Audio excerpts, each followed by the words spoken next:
applauso per ricordare Carlo Alberto Conte, il dodicenne delle Fiamme Oro Padova, colpito lo scorso anno da un malore in gara e morto il 25 gennaio. È quello che ha preceduto l'avvio della corsa categoria ragazzi alla 38esima edizione del Cross Città della Vittoria a Vittorio Veneto. Un anno dopo quei drammatici istanti sono ancora vividi e i pensieri riaffiorati intensi.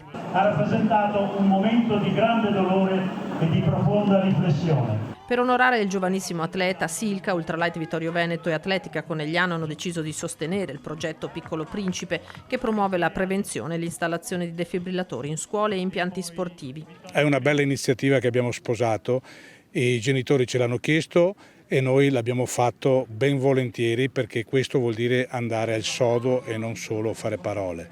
Dai più giovani ai più esperti, 1500 hanno preso parte alla manifestazione che si snoda sui saliscendi dell'area Fender.